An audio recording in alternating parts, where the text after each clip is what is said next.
Uma boa tarde a todos. Sejam todos bem-vindos. Alguém é a primeira vez na casa? Muito bem-vinda. Que Joana abrace com muito carinho.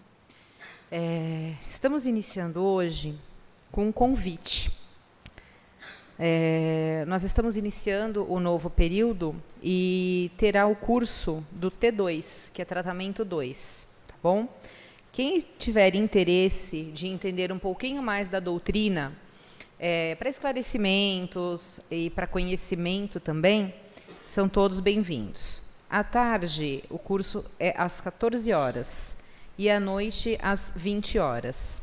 O período é de 1 ano, a necessidade da frequência, mais de 75%, e as novas turmas a partir de fevereiro, dia 5. Quem tiver interesse, pede para os orientadores no atendimento fraterno, naquelas salinhas lá de baixo, que eles passam um formulário de inscrição para quem se interessar, tá bom? É muito elucidativo e nos ajuda, eu costumo dizer, em dobro, tá bom? Então, eu vou, nesse momento, iniciar a nossa subida vibratória. E para que isso ocorra na mais perfeita harmonia,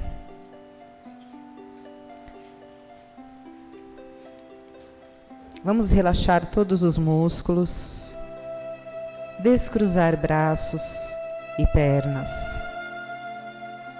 sentar confortavelmente, aprofundar a respiração. Neste momento, somente cada um de nós sabe as dores na alma que nos trouxeram aqui, ou mesmo a curiosidade de um novo conhecimento.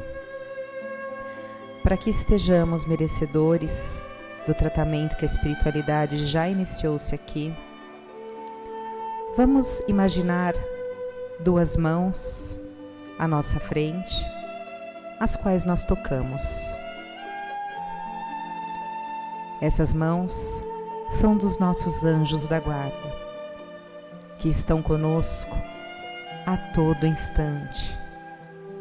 Eles se colocam ao nosso lado e Joana de Ângeles e todas as suas trabalhadoras ao outro lado.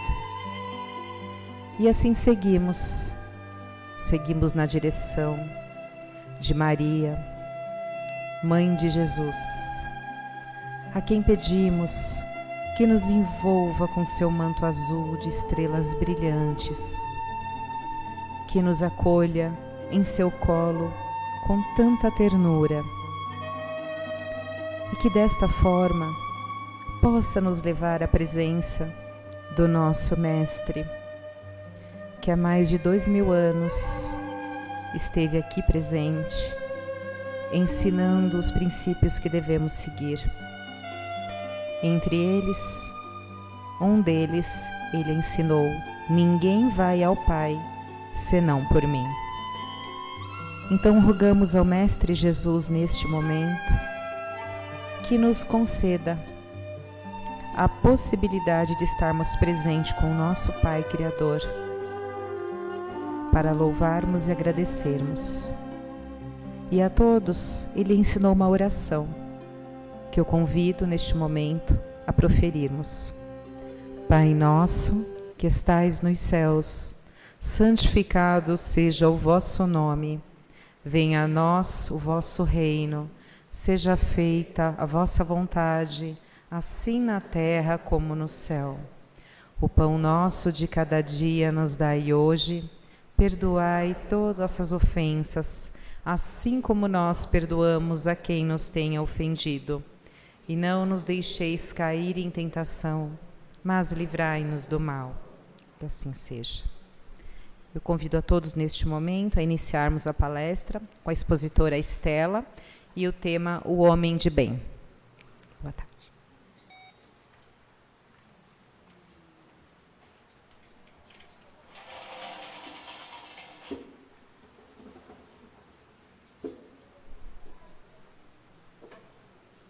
Boa tarde a todos. Que amor e a paz de Jesus Cristo envolvam nossos corações e que nós possamos aprender um pouco mais de Jesus nessa tarde, motivo pelo qual estamos aqui. Então, por falar em Jesus, deixa eu começar com 3 perguntinhas.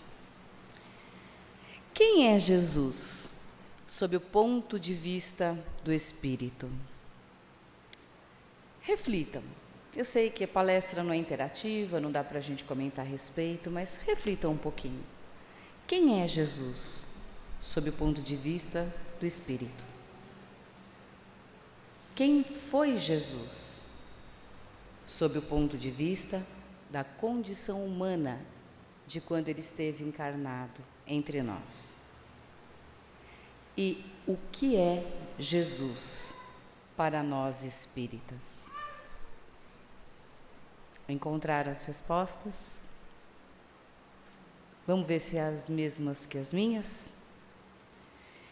Então, Jesus, sob o ponto de vista do espírito, ele é um espírito que atingiu o grau de pureza, o maior grau de um espírito em sua jornada evolutiva, e faz parte hoje da esfera crística, que é onde vivem os espíritos puros, e é onde estamos destinados a chegar. Mais ou menos assim, façamos o que fizermos. Demoramos o tempo que demorarmos, esse é o nosso destino, é lá que o Pai nos espera. É lá que nós vamos chegar um dia. O tempo depende de nós. Quem foi Jesus quando esteve encarnado entre nós? Ela disse, quando anunciou o tema da nossa palestra de hoje. Um homem de bem. E por isso nós vamos falar hoje sobre o que é ser um homem de bem. Mas antes ainda tem mais uma pergunta, né? O que é Jesus para nós espíritas?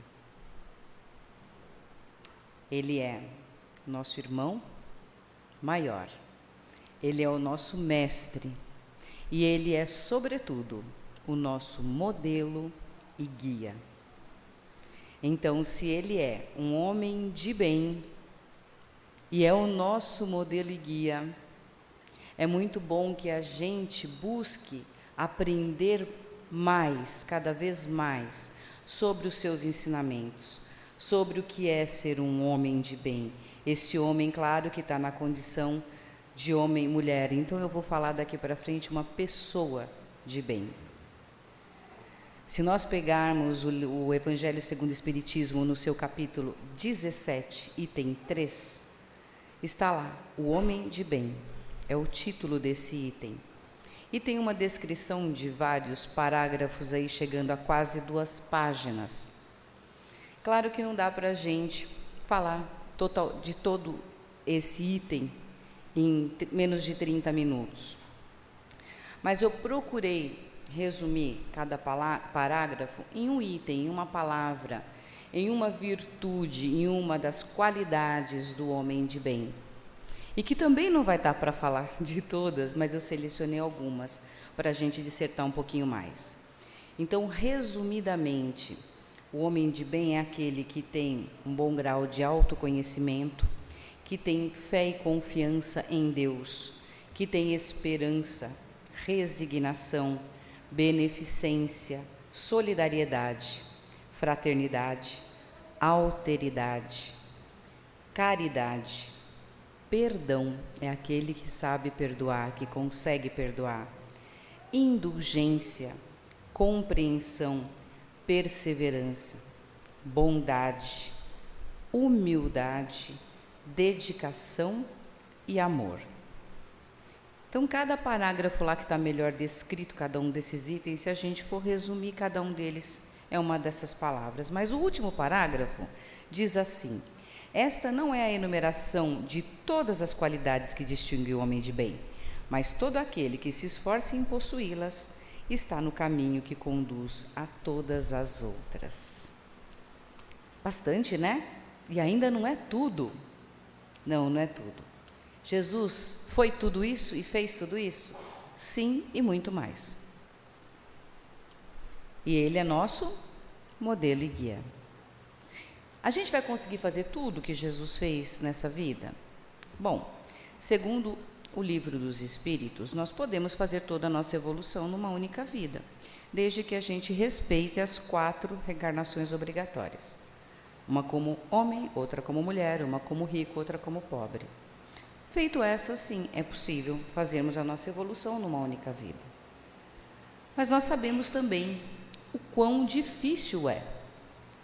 Embora não seja impossível, mas no mínimo nós precisamos buscar sair daqui, desencarnar melhor do que encarnamos.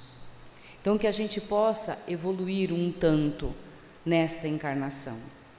Porque as literaturas espíritas psicografadas pelos espíritos que já estão do lado de lá, nos advertem que muitos são aqueles, principalmente espíritas, que chegam do outro lado arrependidos do tempo que perderam aqui na Terra, que não aproveitaram para fazer a sua reforma íntima, a sua evolução moral, que é o ganho dessas qualidades de ser um homem de bem. Então, que nós possamos aproveitar bem essa encarnação. É difícil? Sim, é difícil, mas não é impossível, nós precisamos nos esforçar. E vai aí uma dica, de algo que a gente pode mudar o nosso pensar para já sentir uma facilidade maior em fazer tudo isso. Porque estando encarnado, a gente se encanta com os prazeres do mundo material, com as satisfações terrenas, e ficamos muitas vezes presos a ela. E é nesse momento que a gente se preocupa em desfrutar disso, seja adquirindo bens materiais, posses, status, desfrutando de momentos de prazer, de passeios, e nada disso é proibido, nada disso é pecado, muito pelo contrário. Somos espíritos encarnados, estamos na carne, precisamos disso também. O que é ruim é se a gente focar só nisso, porque nós não somos só carne, só matéria, somos espíritos encarnados. Então precisamos também buscar os dons do espírito, certo? Um de nós que seja muito materialista e viva pensando só nas coisas deste mundo, primeiro que a gente fica escravo disso. E segundo, eu sei que é um pouco forte que eu vou dizer, mas é verdade. Se a gente refletir, é verdade. Quem pensa que felicidade está só nas posses materiais é semelhante a uma criança que não quer outra coisa a não ser os seus brinquedos e que faz qualquer coisa para tê-los. Manha, birra, se joga no chão e etc e tal. Só que o adulto faz isso de outra forma, Adulto não se joga no chão. Ele às vezes até adoece por não conseguir algo que ele considera tão importante do mundo material e não o tem. E muitas vezes não o tem, que é justamente para desenvolver qualidades morais. E quando a gente fala de evolução moral, de características de homem de bem, a gente pode resumi-las também com um ensinamento que tem na Bíblia, onde diz que os bens celestes são aqueles que a traça não corrói, que a traça não rói, que o ferrugem não corrói e que o ladrão não rouba. E todos esses que eu li aqui, nesses itens, são assim, patrimônios da alma, bens celestes, certo? Quando a gente tem a visão da vida futura, a gente não se prende tanto ao mundo material. Quando nós sabemos que a vida prossegue além do túmulo, que na verdade nós não morremos e sim desencarnamos, mas que a vida é uma sequência lá do que somos aqui, ninguém ganha asinhas e vira anjo porque desencarnou. Nós vamos desencarnar na mesma condição moral que estávamos aqui. Se não perdoamos, vamos continuar assim. Se somos rancorosos, continuaremos assim. Se temos desejo de vingança, se somos pessimistas e por aí afora. Então, o caminho é sempre esse autoaprimoramento. Quando nós pensamos na vida futura e pensamos que aqui é uma passagem e lá sim é a verdadeira pátria, se somos bastante inteligentes, vamos pensar, então eu devo me preparar para estar lá, não tanto para estar aqui. Da mesma forma que fazemos como quando vamos viajar para um outro país. Nem precisa ser um outro país, um outro estado que seja. Às vezes nem outro estado, às vezes aqui para o litoral norte mesmo, bem de São Paulo. A gente conhece alguém lá, a gente liga, quer saber como é que está o tempo, ou a gente olha a previsão do tempo, não é assim? Seja para cá ou seja para um outro país, para quê? Para saber que tipo de roupa eu ponho na minha bagagem, que eu vou precisar lá, o que eu levo, para eu não passar dificuldade, não é assim? Pois é, a vida futura é do mesmo jeito, né? O que eu preciso levar quando eu desencarnar para eu não passar dificuldade lá? Para eu não me arrepender? Eu preciso levar as qualidades morais de um homem de bem. Eu preciso levar tudo aquilo que a traça não rói, que o ferrugem não corrói e que o ladrão não rouba. Tudo que eu aprendo também eu levo. Mas aprender é muito vasto, eu posso aprender coisas boas ou coisas ruins. Então também que eu selecione muito bem o que eu vou aprender. As religiões, num geral, nos falam dessa vida futura. Nem todas vão falar da reencarnação, mas todas elas falam de uma vida futura. Nem todas elas falam de uma vida no reino celeste. Há, por exemplo, uma religião, os Testemunhas de Jeová, eles acreditam que ao morrer a gente entra num sono e que Jesus virá no dia do juízo final e vai ressuscitar todo mundo, e eles acreditam que é uma ressuscitação de corpo mesmo. Mas ainda assim eles acreditam numa vida futura. E eles sabem que para ter esse direito de ser ressuscitado por Jesus, nós temos que seguir os seus exemplos, os seus ensinamentos e viver de acordo com tudo que ele ensinou. Então as religiões sempre estiveram aqui para nos falar dessa vida futura e nos ensinar de que maneira a gente se prepara para ela. Mas o Espiritismo em especial é aquele que mais detalhou tudo isso, nos contando definitivamente e detalhadamente como é que se chega lá, como se prepara, como se vive, qual o caminho de retorno, como é que a gente faz para reencarnar. Então nós temos muita informação, nós precisamos praticar, internalizar. Ela também deu um recado aqui, fez um convite dos cursos que nós temos, que começa agora um novo ciclo. E nesse curso a gente vai aprender detalhadamente sobre a doutrina espírita para aqueles que são novos, recém-chegados a essa doutrina, ou até a primeira vez nessa casa, como ela perguntou. Então nós temos esse trabalho aqui e depois podem ir se aprofundando. Como ela disse, esse primeiro curso é o T2, é um duplo tratamento que a gente recebe, tanto espiritual quanto de informação, né, cognitivo, para que a gente amplie a nossa consciência no nível do conhecimento. E depois nós podemos continuar estudando doutrina 1, doutrina 2 e as escolas de aprendiz do Evangelho, que é onde a gente já é auxiliado no processo da reforma íntima. A gente não precisa fazer sozinho, a gente pode fazer com o apoio desta casa também, né? Então eu só reforço o convite também que ela nos fez. E para a gente adentrar, né, agora um pouco mais então nessas virtudes, eu selecionei 4 delas, tendo em vista o nosso tempo, que não é possível falar de todas, né? Porque eu escolhi essas 4, meio intuição, meio porque eu acho que elas ajudam muito nas outras, certo? Então, a primeira delas que eu escolhi foi fé em Deus e confiança.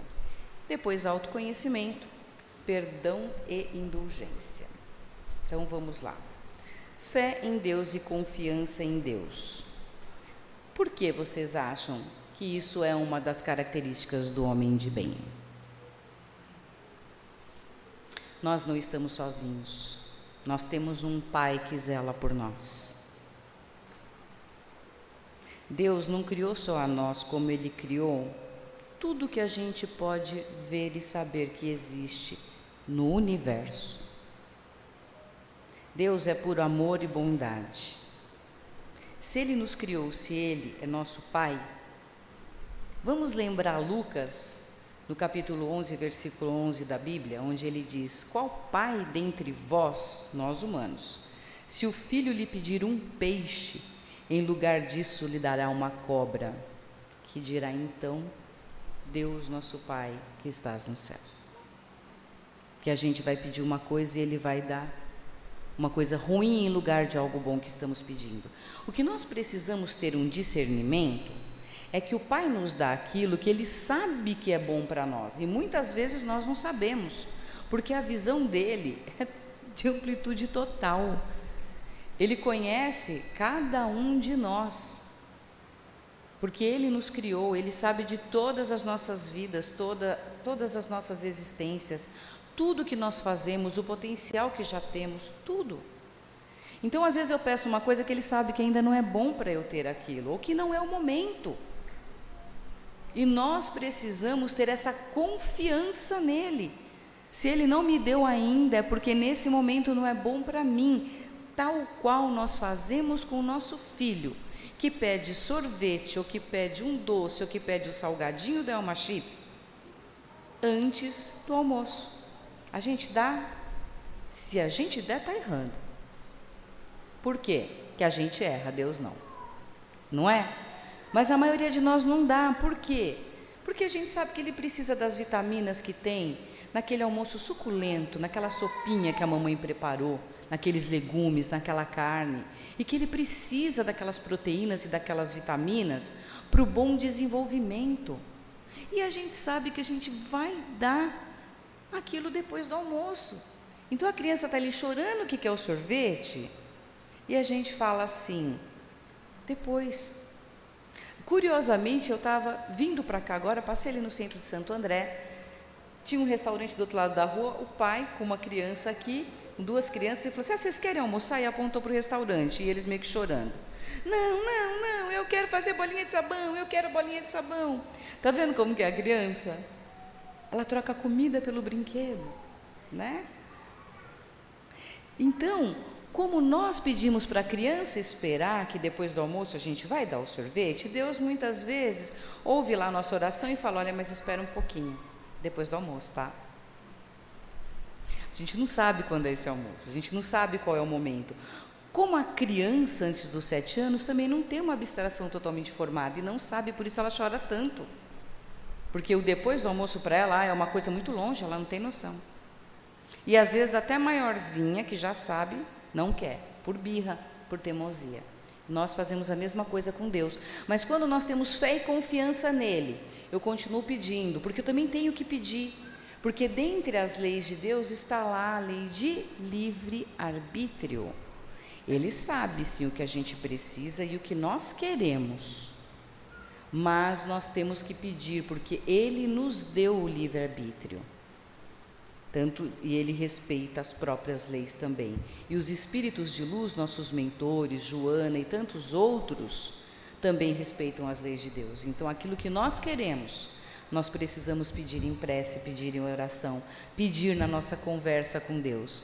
Confiar e esperar. Então, nosso papel é esse. É se conhecer, saber o que eu quero e pedir. Esse se conhecer faz parte do próximo item, que é o autoconhecimento. Mas antes eu ainda quero falar dessa fé em Deus. Para nós espíritas, nós sabemos que nós programamos a nossa encarnação. De que maneira? Quando estamos desencarnados, temos acesso ao que fizemos em algumas das nossas vidas pretéritas e que precisamos reparar. E nós escolhemos então, nessa reencarnação, o que eu vou corrigir, digamos assim. Eu faço essa programação e entrego para os mentores ali responsáveis pelo departamento reencarnatório. Eles vão levar esse meu projeto de uma nova vida para Deus, porque só Deus sabe se eu tenho condição de fazer tudo aquilo que eu elenquei. E quando Ele aprova, aí sim eu venho com aquilo que eu programei e foi aprovado por Ele. Quando a gente aprende isso de verdade, porque aprender não é conhecer, é aprender, é internalizar. Se a gente está vivendo um momento difícil, por mais doloroso que seja, a gente não xinga, a gente não reclama. e a gente não xinga Deus, a gente sabe, tá difícil, mas se Deus permitiu que eu passasse por isso, é porque Ele sabe que eu posso, que eu tenho condições. Aí nas minhas preces eu começo a pedir a Ele que me ajude no despertar dessa minha força, numa nova visão para aquela situação, que eu possa enfrentá-la e superá-la. O autoconhecimento, ele é outra característica do homem de bem. Por que motivo? Porque muitas vezes eu acabo sofrendo, atraso a minha evolução, ou arrumo encrenca e briga com o meu irmão, ofendo, maltrato, que vai gerar sempre um ambiente ruim, desagradável e desafetos. Por quê? Porque eu mal me conheço. Quer um exemplo? A psicologia diz para a gente que nós projetamos no outro o que é nosso. E a gente encontra frases aí no Face que não é errada, que também é bem forte. Vi uma esses dias que diz assim: as pessoas não te enxergam como você é, elas te enxergam como elas são. E é uma grande verdade, porque eu vejo no outro o que há em mim, principalmente aquelas coisas que me incomodam demais ou as coisas que eu admiro. Por quê? Porque senão é só um senso crítico, aquilo que eu conheço sou capaz de ver. Se eu conheço, também já está em mim, nem que seja no nível do conhecimento. Então, apenas a crítica, ok, não é tudo também que eu vejo, né, que vai ter em mim. O que dá para a gente dizer que a projeção é se me incomoda demais ou se eu admiro. Porque aí existe aqui no meu inconsciente, eu ainda não me apercebi disso. E eu vejo no outro, se soma, e aí o meu sentimento fica maior e mais forte. E aí olha só os problemas que podem acontecer.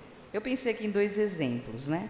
Então digamos que eu diga assim: eu não suporto ficar perto dessa menina, o sujeitinho arrogante. Quem é arrogante?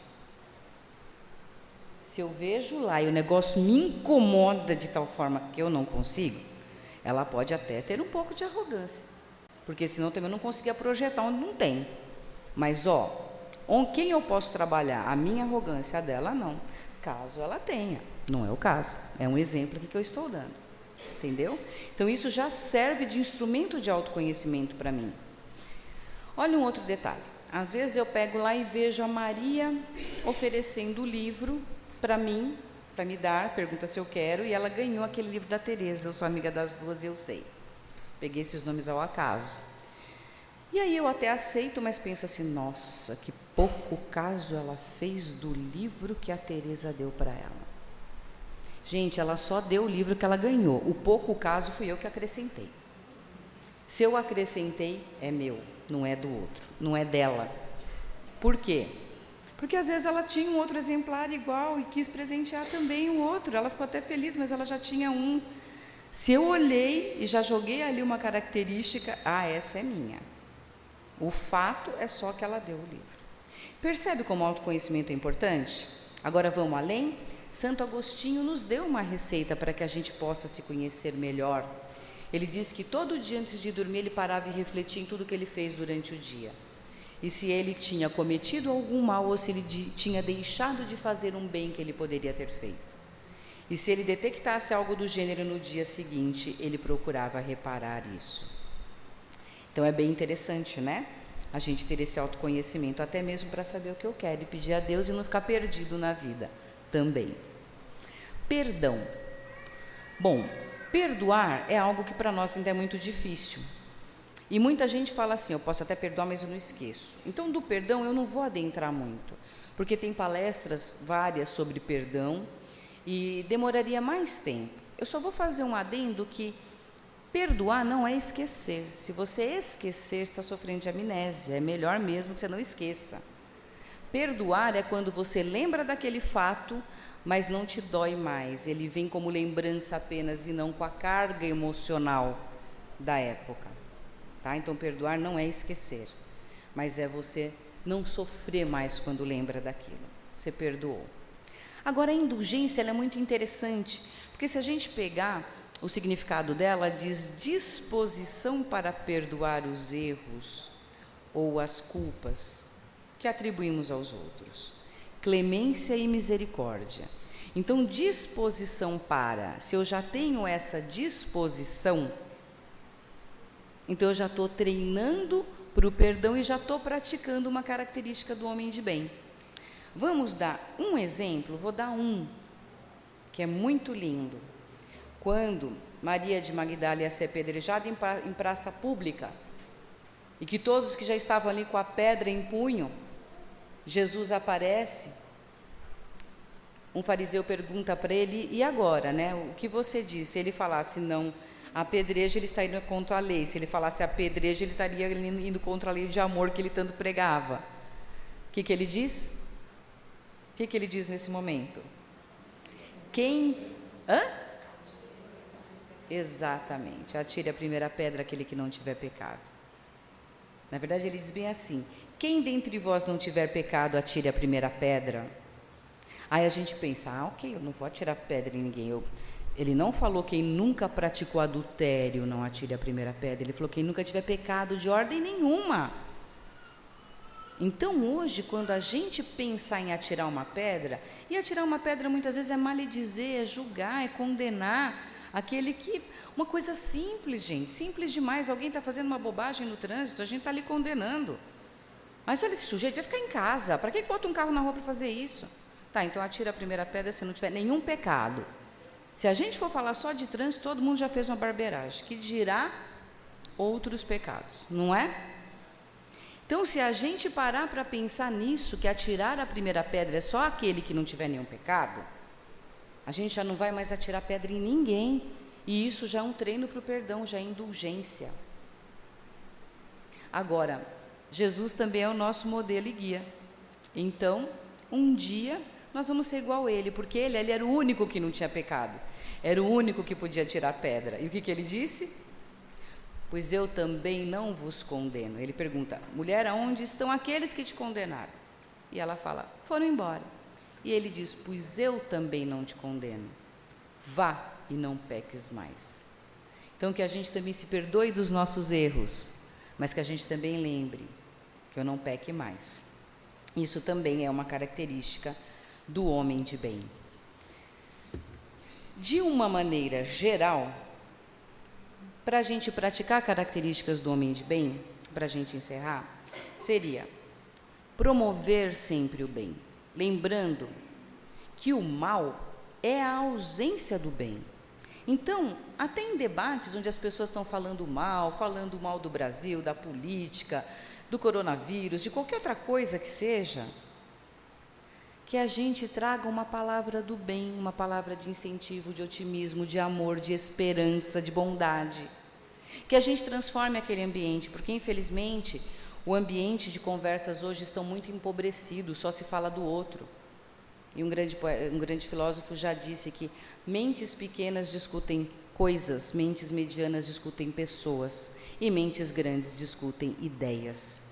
E se a gente estiver discutindo ideias, estamos tendo também uma característica do homem de bem, porque nós vamos estar falando de coisas boas, de ideias boas.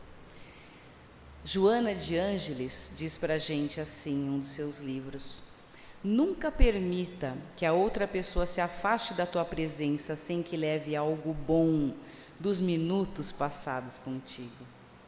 Então, se a gente tiver esse dom, a gente já está praticando característica do homem de bem. E desculpa, eu falei dom, mas a gente não precisa tê-lo, a gente pode praticar e adquirir essa qualidade. Olha que interessante, um pouquinho mais forte, mas bem legal. O padre Fábio de Mello diz assim: eu só posso estar na vida do outro para fazer o bem, para acrescentar. Caso contrário, eu sou perfeitamente dispensável. Quem aqui quer ser dispensável? A gente quer ser importante, né? Pois é. Que a gente também diminua o nosso orgulho, mas que a gente possa fazer a diferença na vida do outro. Uma pessoa uma vez me disse assim: filha, a gente veio nesse mundo para servir, senão a gente não serve para nada. É uma grande verdade.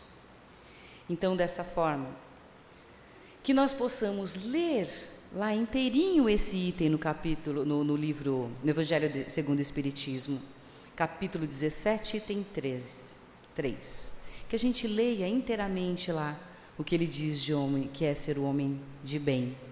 E que nós possamos estar sempre ligados a Deus e praticar esses ensinamentos através dos ensinamentos de Jesus, porque Jesus também nos disse que Ele e o Pai eram um.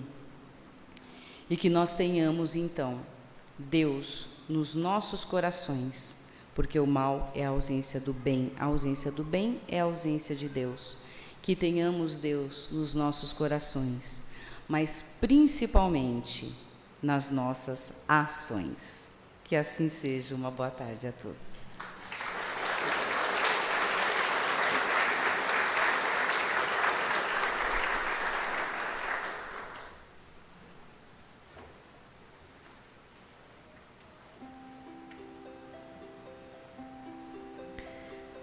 E neste momento, vamos agradecer ao nosso Pai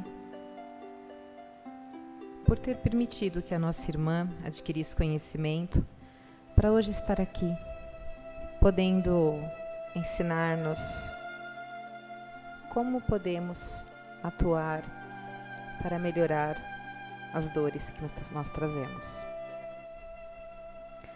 Agradeçamos ao Mestre Jesus, que veio aqui mostrar como que temos que fazer. Agradeçamos a Joana de Ângeles, que nos abre a porta desta universidade. Trata-nos da inteligência, esclarecimentos, para que saiamos dessa universidade melhor do que quando chegamos. Que internalizemos a lição de hoje, porque só assim teremos a eficácia no tratamento dos passes. Agradeçamos aos nossos anjos guardiões,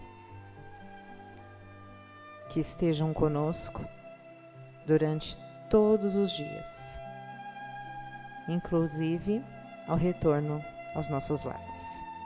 Que assim seja.